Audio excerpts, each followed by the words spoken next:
নমস্কাৰ সকলোকে স্বাগতম জনাইছোঁ অন্য এক নতুন ভিডিঅ'ত। তো এইটো ভিডিঅ'ত মই ক'ম যে আপোনালোকে যদি গ্ৰ'চাৰী শ্বপ খুলিব বিচাৰিছে তো তেনে ক্ষেত্ৰত আপোনালোকে এই ফৰ্মখন কেনেকৈ ফিল আপ কৰিব। তো আপোনালোকক সম্পূৰ্ণ ভিডিঅ'টোত দেখুৱাম যে আপোনালোকে কেনেকৈ ফিল আপ কৰিব। তো ভিডিঅ'টো শেষলৈ চাব, যদি ভাল লাগে লাইক এটা কৰি দিব, চেনেলত নতুন হ'লে ছাবস্ক্ৰাইব কৰি দিব, লগতে বেল আইকনো দবাই দিব। তো প্ৰথমতে এইখন চাব পাৰে, আপোনাৰ ইয়াত আছে নন ফাৰ্ম বিজনেছ প্লেন, এইটো নন ফাৰ্মত পৰিব। তো প্ৰথমতে আপুনি বিজনেছ টাইপটো চাই ল'ব, যিহেতু এইটো আপুনি গ্ৰ'চাৰী শ্বপ খুলিব তেনে ক্ষেত্ৰত আপুনি ট্ৰেডিঙত দি দিব। তো তাৰপিছত ইয়াত আহি যাব আপোনাৰ সাব কেটেগৰী। তো সাব কেটেগৰী কিহত আহিব, আপুনি জানেই যে গ্ৰ'চাৰী শ্বপ যদি আপুনি খোলে তেনে ক্ষেত্ৰত আপোনাৰ কিৰাণা আহিব, কিৰাণা স্লেছ আপোনাৰ জেনেৰেল ষ্ট'ৰ। তো আপুনি এইটো লিখি দিব, জেনেৰেল ষ্ট'ৰ লিখি দিব। তাৰপিছত কি আহিব, ইয়াত নেম অফ দ্য মেম্বাৰ। তো ইয়াত আপোনাৰ নামটো দি দিব, মেম্বাৰজনীৰ নামটো দি দিব।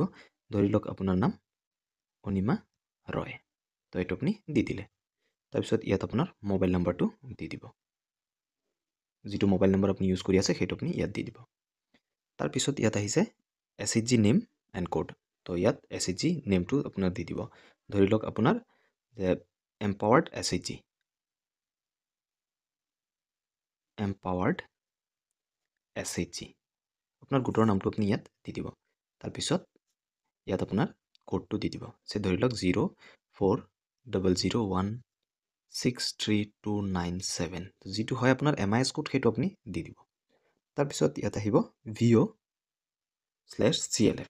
তো VO নামটো আৰু CLFৰ নামটো যদি আপুনি ইচ্ছা কৰে তেনে ক্ষেত্ৰত আপুনি ইয়াত দি দিব। তো ধৰি লওক আপোনাৰ VOৰ নাম সুৰুজজ্যোতি, সুৰুজজ্যোতি, তাৰপিছত সুৰুজজ্যোতি সংগঠন ধৰি লওক আপোনাৰ VOৰ নামটো, তো সেইটো আপুনি দি দিব। তাৰপিছত ধৰি লওক আপোনাৰ CLFৰ নামটো হ'ল প্ৰভাতী সুৰুজ, প্ৰভাতী সুৰুজ, আপোনাৰ যোনটো হয় সেইটোহে আপুনি দিব। তো তাৰপিছত ইয়াত আহি যাব ডিষ্ট্ৰিক্ট। তো ডিষ্ট্ৰিক্টৰ নামটো ইয়াত আপুনি লিখি দিব। তো ইয়াত আপোনাৰ ডিষ্ট্ৰিক্টৰ নামটো লিখি দিব। ধৰি লওক এতিয়া নগাঁও ডিষ্ট্ৰিক্টৰ হয়, তো নগাঁও দি দিলোঁ। তো আপোনাৰ ডিষ্ট্ৰিক্টৰ নামটো আপুনি দি দিব। তাৰপিছত ইয়াত আহিব ব্লক। তো ব্লক আপোনাৰ যোনটো ব্লকৰ হয় সেইটো আপুনি লিখি দিব। এতিয়া এইটো ৰহা ব্লকৰ হয়, তো তেনে ক্ষেত্ৰত ৰহা ব্লক লিখি দিলোঁ। তাৰপিছত ইয়াত আহি যাব যে এণ্টাৰপ্ৰাইজ ষ্টেটাছ এক্সিষ্টিং। যদি 12 মাহতকৈ পুৰণা আপোনাৰ কিবা শ্বপ আছে তেনে ক্ষেত্ৰত আপুনি এক্সিষ্টিং বুলি দিব, আৰু যদি নতুন হয় তেনে ক্ষেত্ৰত আপুনি নিউ বুলি দি দিব। আৰু যদি এক্সিষ্টিং হয় তেনে ক্ষেত্ৰত আপুনি ইয়াত এক্সিষ্টিং লিখিব, লিখি ইয়াত আপুনি লিখি দিব গ্ৰ'চাৰী বুলি। তাৰপিছত ইয়াত আহিছে types of business activity plan for. তো আপুনি কি কৰিব, যিহেতু আপুনি গ্ৰ'চাৰী কৰিব সেইকাৰণে আপুনি ইয়াত গ্ৰ'চাৰী লিখি দিব। তাৰপিছত ইয়াত আহিলে মাৰ্কেটিং এণ্ড চেলছ প্লেন। তো প্ৰথমতে আপোনাৰ দিব লাগিব যে আপুনি কেনেকৈ মানুহক জনাব যে আপোনাৰ দোকান এখন আছে। তো প্ৰথমতে আপুনি বেনাৰ এখন দিলে, ধৰি লওক আপোনাৰ বেনাৰ কমা দি দিলে এডভাৰটাইজমেণ্ট, এডভাৰটাইজমেণ্ট। তো এইকেইটা আপুনি দি দিব পাৰে যে আপুনি কেনেকৈ মানুহক জনাব। তাৰপিছত where to sell the product, আপুনি প্ৰডাক্ট ক'ত বিকিব, মানে আপোনাৰ দোকানখন ক'ত আছে সেইটো আপুনি দি দিব। ধৰি লওক আপোনাৰ মাৰ্কেটত আছে, মাৰ্কেট এৰিয়া দি দিব পাৰে, মাৰ্কেট এৰিয়াত আপোনাৰ দোকানখন আছে, তো সেইটো আপুনি দি দিব। তাৰপিছত ইয়াত আছে ইনভেষ্টমেণ্ট। তো আপুনি কিমান ইনভেষ্ট কৰিব, এইটো বহুত ক্ৰিটিকেল হয়, তো মন দি চাব। আপুনি ধৰি লওক ইয়াত দিয়া আছে, চাব পাৰে গ্ৰেণ্ড MMUৱে 10,000 টকা ফিক্স আপোনাক দিব। তো আৰু বাকী আপুনি কিমান ভৰিব লাগিব, ধৰি লওক এক্সাম্পলহে মই আপোনালোকক দিছোঁ যে আপুনি কিমান ভৰিব লাগিব বা কেনেকৈ দোকানখন চলাব লাগিব। যিহেতু আইডিয়া নাই, আপুনি এটা অনুমান কৰি হিচাপ কৰি আপুনি এইটো ভৰাব। ধৰি লওক আপুনি ইয়াত 60,000 টকা নিজে ভৰিলে। তো 60,000 টকা যদি আপুনি নিজে ভৰিব তেনে ক্ষেত্ৰত অ'ন ফাণ্ডছত ইয়াত 60,000 দিব। যদি আপুনি 1 লাখ ভৰে তেনে 1 লাখ দি দিব। তাৰপিছত আৰু ইয়াত যদি আপুনি বেংকৰ পৰা লোন ল'ব বিচাৰিছে তো তেনে ক্ষেত্ৰত এইটো ইয়াত দি দিব। আৰু যদি আদাৰ্ছ কিবা বেলেগ ক'ৰবাৰ পৰা পায় সেইটো আপুনি ইয়াত মেনশ্যন কৰি ইয়াত লিখি দিব। তো ধৰি লওক এইকেইটা বেংকৰ লোন আৰু আদাৰটো মই নিলিখিলোঁ। তো 60,000 টকা মই ভৰিলোঁ আৰু 10,000 টকা চৰকাৰৰ ফালৰ পৰা গ'লোঁ। তো টোটেল কিমান হৈ যাব সেইটো আপুনি টোটেল অফ এ ইয়াত আপুনি লিখি দিব। ধৰি লওক এতিয়া মোৰ হৈ গ'ল 70,000 টকা। তো এইটো দি দিলে। এতিয়া নেক্সট পাৰ্ট আহিব এক্সপেঞ্চেছ। তো ইয়াত এক্সপেঞ্চেছটো আপুনি চাব পাৰিছে, তো এক্সপেন্সেছটো আপুনি কিমান খৰচা কৰে সেইটো ইয়াত লিখিব লাগিব। তো এক্সপেন্সেছ ইয়াত আহিছে ফিক্স কেপিটেল। তো আপুনি ফিক্স কেপিটেল ধৰি লওক ফাৰ্নিচাৰ আৰু ফিক্সাৰ্ছ, তাৰপিছত মাটি বা মেচিনেৰী বিল্ডিং এইকেইটাৰ বাবদ যাব। যদি আপোনাৰ আছে অলৰেডি সেইকেইটা বস্তু টেবুল বা আপোনাৰ আলমিৰা এইবিলাক যদি আছে, তো তেনে ক্ষেত্ৰত আপোনাৰ ইয়াত চাৰ্জটো 0 হ'ব। ধৰি লওক আপোনাৰ এইকেইটা বস্তু নালাগে, তেনে ক্ষেত্ৰত 0 হ'ব। যদি লাগে তেনে ক্ষেত্ৰত আপুনি ইয়াত ভৰাই দিব লাগিব। তাৰপিছত ইয়াত আছে ৱৰ্কিং কেপিটেলছ। তো ৱৰ্কিং কেপিটেল ৰ মেটেৰিয়েল, ধৰি লওক আপুনি গেলামালৰ বস্তু যিকেইটা আছে, নিমখ যিকেইটা আপুনি বিকিব, তো সেইকেইটা বস্তুটো লাগিব, সেইকেইটা আপোনাৰ কিনিব লাগিব।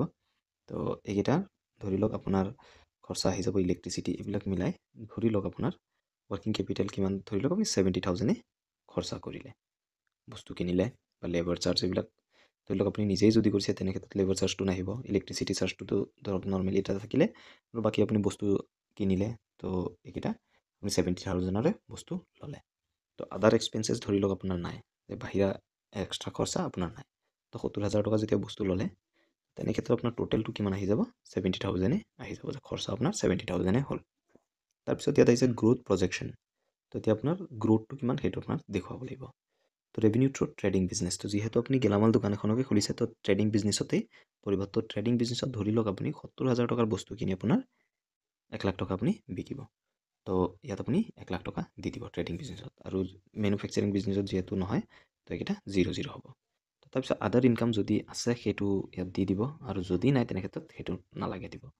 তো এতিয়া আপুনি চাব পাৰে যে টোটেল টাৰ্ণ অভাৰ, তো কিমান আপোনাৰ হৈ যাব চেল, ইয়াত 1 লাখ টকা হৈ গ'ল। তো ইয়াৰ পিছত আহিব নেট প্ৰফিট। তো নেট প্ৰফিট আপোনাৰ কিমান আহিব, আপুনি চাব পাৰে ইনকাম যিমান হয় তাৰ পৰা খৰচাখিনি বাদ দিব লাগিব। তো ইনকাম ইয়াত কিমান আছে, 1 লাখ টকা, আপুনি খৰচ কিমান হৈছে 70,000 টকা, তো বাদ দি দিলে কিমান থাকিব, ইয়াত আপোনাৰ থাকিব 30,000 টকা ইনকাম থাকিলে। তো এতিয়া আপোনাৰ হ'ব লাগিব কি total annual income of the member. তো এতিয়া বৰ্তমান ইয়াত দিছে কি এনুৱেল ইনকাম, যদি কাৰেণ্ট ইনকাম আপোনাৰ যদি আছে, সেইটোৰ লগত আপোনাৰ নেট প্ৰফিট কিমান হৈছে, নেট প্ৰফিট আপোনাৰ 30,000 হৈছে, সেইটো আপুনি যোগ কৰি যিমান হয় সেইটো আপোনাৰ এইটো বক্সত ভৰাই দিব লাগিব।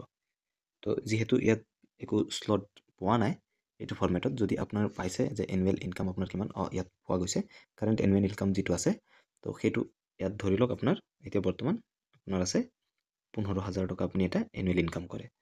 তো ডেফিনেটলি আপোনাৰ ইয়াত কিমান হ'ব, 30 আৰু 15 যোগ কৰি দিয়ক, আপোনাৰ কিমান হ'ল 45,000 এটা আপোনাৰ এনুৱেল ইনকাম হ'ব।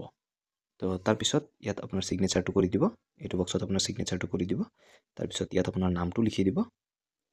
তো ইয়াত আপোনাৰ নামটো লিখি দিব। তাৰপিছত ইয়াত আপোনাৰ কণ্টেক্ট নাম্বাৰটো দি দিব, আৰু বাকী একো কৰিবলগীয়া নাই।